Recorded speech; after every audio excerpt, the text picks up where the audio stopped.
Episodio 1. Polvo en distorsión. Hace 8 años.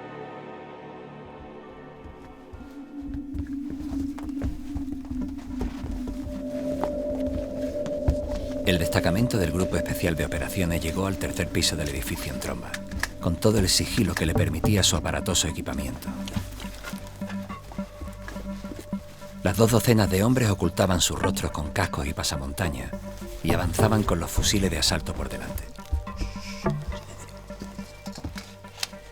La orden era responder al fuego con más fuego si era preciso, aunque esperaba que no se diera el caso.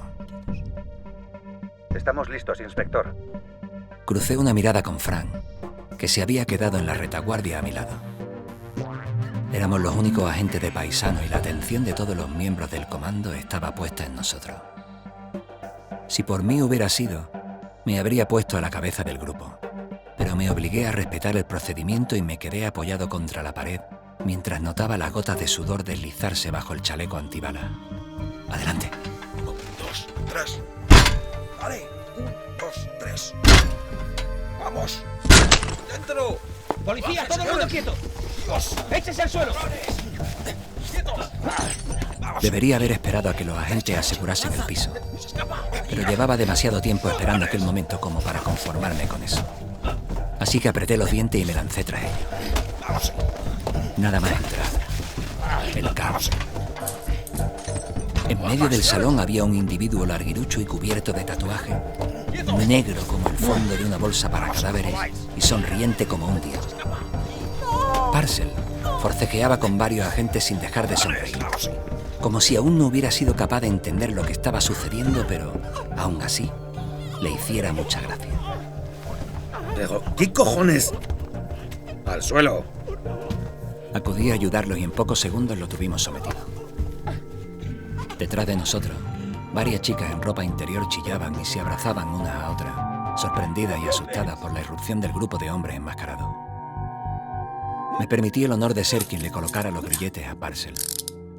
Sentado a horcajadas en su espalda, ignoré sus insultos y bravatas y me acerqué a su oído para que mi mensaje llegara con claridad a pesar de los gritos de unos y otros. Ya eres mío, cabronazo. En la actualidad. Desperté desorientada y algo confusa. Tanto es así que tardé unos segundos en reconocer las formas del escaso mobiliario de la habitación del hospital. En la pantalla de mi teléfono móvil comprobé que no eran más que las 4:30 de la madrugada. Cada día me despierto antes, constaté, aunque sabía que aquella aseveración eludía una realidad mucho menos optimista. Cada día dormía menos. Decidí que no valía la pena tratar de volver a quedarme dormida, así que me desperecé y pasé revista a la habitación para comprobar que todo seguía igual. La puerta del pasillo entreabierta, la ruidosa respiración de la nona tumbada en aquella cama, el zumbido del aparato que se encargaba de prolongar su vida mucho más allá de lo razonable.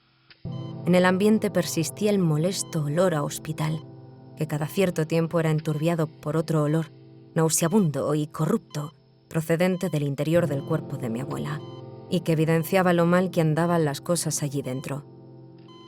Cuando me puse en pie, noté la rigidez provocada por las horas que había pasado dormitando en aquel incómodo sillón.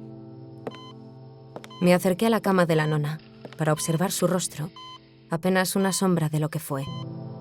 Su apariencia cadavérica y su delgadez extrema apenas recordaban ya a la mujer amable y cariñosa con la que me había criado.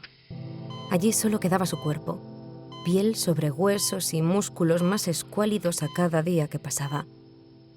De su nariz asomaban las 2 vías por las que la alimentaban y en la garganta tenía un tubo conectado a la máquina que, a su lado, se encargaba de hacerla respirar. Tomé su mano. Sus dedos frágiles y fríos me recordaron a un puñado de ramas secas. Me lo llevé a la cabeza y noté cómo el vello respondía al contacto erizándose con suavidad. A ella siempre le había gustado el tacto de mi pelo, que llevaba tan corto como el de un chico. Los médicos me habían dicho que la nona todavía podía notar si alguien la tocaba, así que le dedicaba aquellas ocasionales muestras de cariño, a pesar de que obtenía la misma respuesta noche tras noche, como el monólogo más aburrido del mundo. Le acaricié la frente y deposité allí un beso que tampoco provocó la menor reacción. Igual que si hubiera besado a una muñeca de porcelana, fría y desagradecida, cuyas ropas olían a suero y a medicinas. El doctor Agüero me sonrió mientras se deslizaba por el espacio en penumbra y hacía algunas comprobaciones rutinarias a la máquina que mantenía a la nona con vida. Le observé hacer su trabajo, sin dejar de maravillarme por la forma en la que la anciana se aferraba a la vida, las uñas clavadas en los límites de su propia conciencia para resistirse a abandonar el mundo de los vivos. Los médicos habían dictaminado que en su estado no había la menor opción de mejora y que era cuestión de tiempo que terminara de apagarse. Llegaría el día en el que uno de sus órganos fallaría, provocando una reacción en cadena que ninguna máquina del mundo podría evitar. Habían dicho que eso sucedería en menos de una semana. De eso hacía casi 2 meses. Salí al pasillo. A los pocos minutos el médico también salió y, como ella temía, se ciñó al guión establecido. Buenos días, Bastida. Buenos días, doctor. Llámeme Mario, por favor. Había perdido la cuenta de las veces que me había pedido que lo llamase por su nombre de pila. Tenía la impresión de que había llegado a considerarlo una especie de broma privada, el tipo de anécdota deliciosa que algún día contaríamos a nuestros hijos. En realidad, prefería seguir guardando las distancias con aquel tratamiento en un vano intento porque no se hiciera ilusiones. No tiene buen aspecto. Vaya, gracias. Disculpe, no quería decir eso. Me refería a que... Sé lo que quería decir, doctor. He pasado la noche en un sillón sin apenas pegar ojo. Soy consciente de mi aspecto.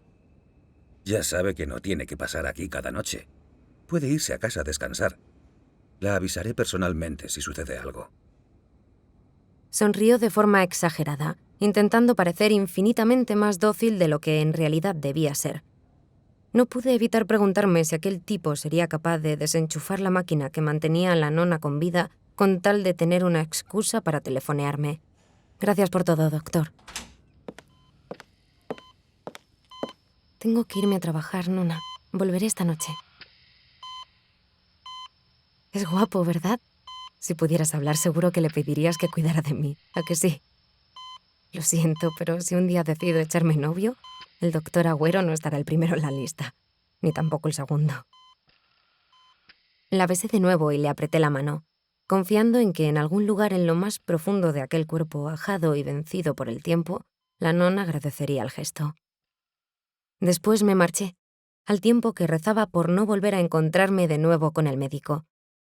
Pensé que tal vez debería echarle un polvo de una vez, y por enésima vez en el tiempo que llevaba montando guardia junto a la cama de la nona, me respondí que era una pésima idea.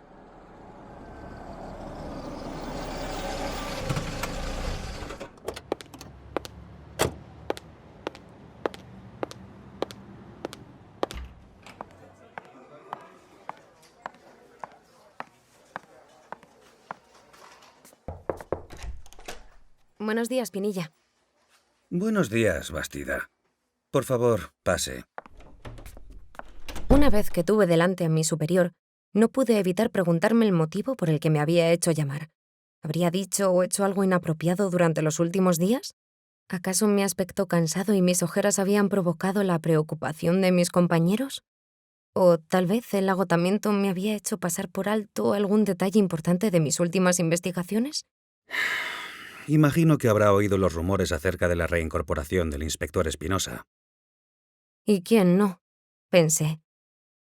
Por supuesto que había oído hablar de ese tal Espinosa, al que todos se referían como el Erizo, aunque lo poco que sabía de él provenía de lo que me habían contado algunos de los compañeros más veteranos. Esperaba que, como todas las viejas historias de policías caídos en desgracia, aquella hubiera ido magnificándose con el paso de los años y en realidad no hubiera sido para tanto.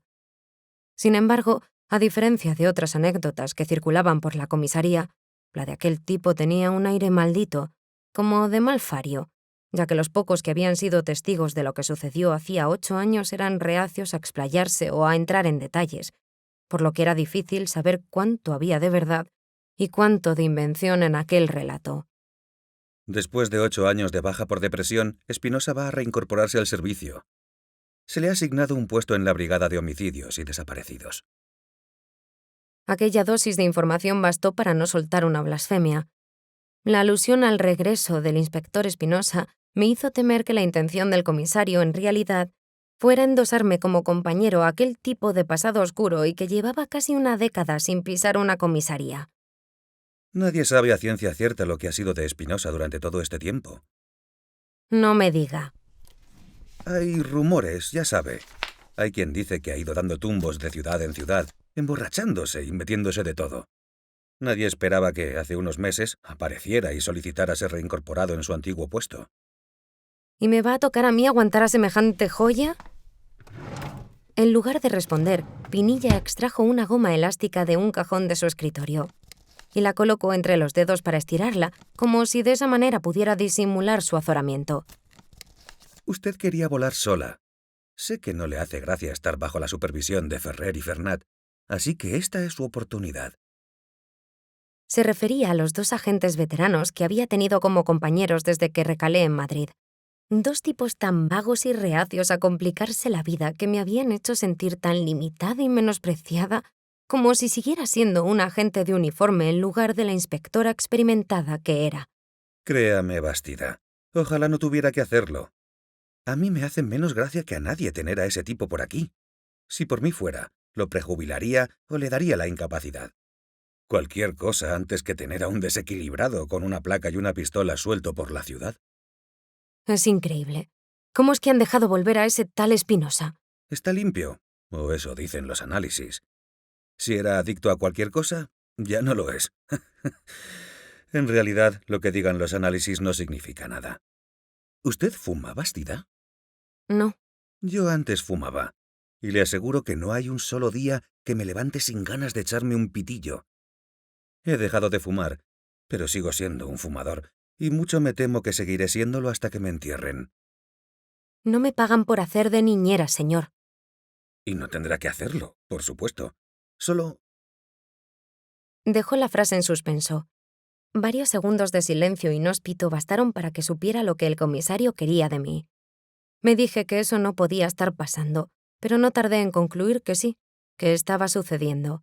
Mi pasado acababa de materializarse con toda su crudeza para quebrar la aparente normalidad del día a día, como si esta no hubiera sido otra cosa que una impostura, un telón tras el que se ocultaba lo que todos sabían que había sucedido en mi anterior destino. Si observa alguna irregularidad, la que sea, comuníquemela de inmediato. ¿Me está pidiendo que vigile a mi compañero?